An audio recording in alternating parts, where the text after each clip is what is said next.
Hello. तर आपली girls trip successful झालेली आहे आणि त्या गर्ल्स ट्रिपचा फुल असा व्लॉग घेऊन आलेली आहे मी.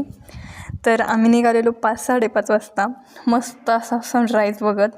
आणि आमचा पहिला पॉईंट होता पावनखिंड. वीरांना नमन केलं आणि फुल अशी एनर्जी घेऊन आमची गर्ल्स गँग निघालेली पुढे प्रवासाला. खूप मस्त, म्हणजे असे 2 वर्ष झालं आम्ही प्लॅनिंग करत होतो आणि फायनली ती सक्सेसफुल होत होतं. पायऱ्यांनी खरंच जीव काढलेला. नंतर आम्ही थांबलो घाटात का तर घाटात मस्त फोटो येतात ॲस्थॅटिकवाले. आणि फोटो वगैरे काढले. फुल स्पीडनं आम्ही निघालो मालवणमध्ये पोचायला 2-2:30 वाजलेले आम्हाला. गेलो रूमवर लगेच चेंज करून, भुका जाम लागलेल्या. आणि काही गँगच्या आमच्या संकष्ट होते, गर्ल्स गँग होती ना शेवटी, त्यांनी डायरेक्ट डबे काढले, फराळ चालू केला. आमची व्हेज थाली येत होती. मालवणला जाऊन पण आम्ही व्हेज थाली खाल्ली कारण आम्ही संकष्टीच्या दिवशी गेलेलो. मग नंतर लगेच रेडी झालो आणि वैष्णवीला मी म्हटलेलं आवर नाही तर खांद्यावरून नेते, आणि तिनं जरा जास्त सिरियस घेतलं तिला खांद्यावर. नंतर आम्ही गेलो सिंधुदुर्गमध्ये गेलो. असं म्हणजे एनर्जी, म्हणजे आमचा दुसरा पॉईंट होता तो, आणि मालवणमधला पहिला म्हणजे कोकणातला पहिला पॉईंट.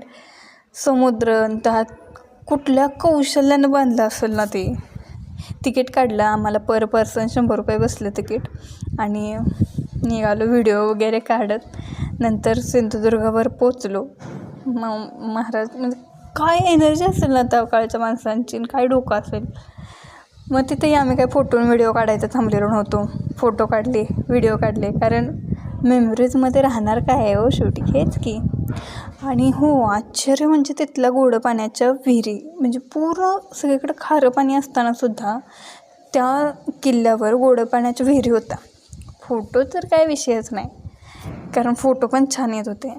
तिथंच आमचा जवळपास सनसेट बघायचा चाललेला. नंतर आम्ही आलो तरकारी बीचवर, कारण आमची रूम तिथंच होती.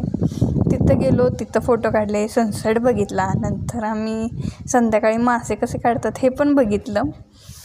आणि सनसेटच्या वेळेस असे कलर बिखरलेले ना, की जसं म्हणजे एखाद्या कलाकाराच्या पेंटिंगमध्ये पण असतील असे निसर्गानं दाखवलेलं आम्हाला. नंतर मासे बघितले आणि मग भुका लागल्या संध्याकाळच्या, म्हणून परत आम्ही जेवायला गेलो शिरगावकर हॉटेलला.